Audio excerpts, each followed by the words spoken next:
उत्तर प्रदेश के ग्रामीण अंचलों में एक बार फिर लोकतंत्र के सबसे बड़े उत्सव यानी पंचायत चुनाव की सुगबुगाहट तेज हो गई है और 2026 में होने वाले इन चुनावों को लेकर एक बेहद महत्वपूर्ण अपडेट सामने आया है जिसने गांवों की सियासत का तापमान अचानक बढ़ा दिया है। सूत्रों से मिली पुख्ता जानकारी के मुताबिक इस बार राज्य में पंचायत चुनाव 4 चरणों में संपन्न कराए जाएंगे और इस खबर के बाहर आते ही संभावित प्रत्याशियों और राजनीतिक रसूखदारों ने अपनी कमर कस ली है। चुनाव आयोग की आधिकारिक घोषणा से पहले ही जमीनी स्तर पर हलचल इस कदर भड़क गई है कि दावेदारों ने अभी से अपनी गोटियां बिछानी शुरू कर दी हैं और मतदाताओं को अपने पक्ष में करने के लिए रात दिन एक कर दिया है। गांवों की चौपालों पर अब चर्चा का विषय सिर्फ खेती किसानी नहीं बल्कि आने वाला चुनाव बन गया है, जहां संभावित प्रधानी उम्मीदवार अब घर घर जाकर दस्तक दे रहे हैं और अपना जनाधार बढ़ाने के लिए पानी की तरह पैसा बहाने से भी गुरेज नहीं कर रहे हैं। लेकिन इस बार की राह मौजूदा प्रधानों के लिए उतनी आसान नहीं दिख रही जितनी वे समझ रहे हैं, क्योंकि जनता का मूड इस बार बदला बदला सा नजर आ रहा है और पिछले 5 सालों के कामकाज को लेकर ग्रामीण अब मुखर होकर सवाल पूछने लगे हैं। कई ग्राम सभाओं से ऐसी खबरें आ रही हैं कि लोग मौजूदा प्रधानों के कार्यकाल से नाखुश हैं और उनका सीधा आरोप है कि पंचायत के खातों से विकास के नाम पर करोड़ों रुपए तो निकाले गए, मगर धरातल पर न तो सड़कें बनी, न नालियां सुधरी और न ही कोई ठोस विकास कार्य दिखाई दे रहा है।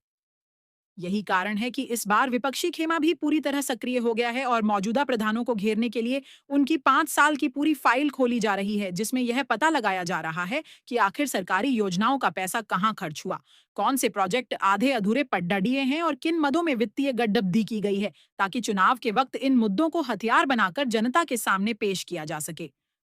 हालांकि चुनावी समर में कूदने से पहले कई दावेदारों की सांसें अभी भी अटकी हुई हैं, क्योंकि उन्हें शासन की ओर से जारी होने वाली आरक्षण सूची का बेसब्री से इंतजार है। लेकिन दूसरी तरफ जो उम्मीदवार अपनी जीत के प्रति आश्वस्त हैं या जो बाहुबली छवि के हैं, उन्होंने आरक्षण की परवाह किए बिना अपना जनसंपर्क अभियान तेज कर दिया है और वे यह मानकर चल रहे हैं कि पैसे और प्रभाव के दम पर वे दोबारा सत्ता हासिल कर लेंगे।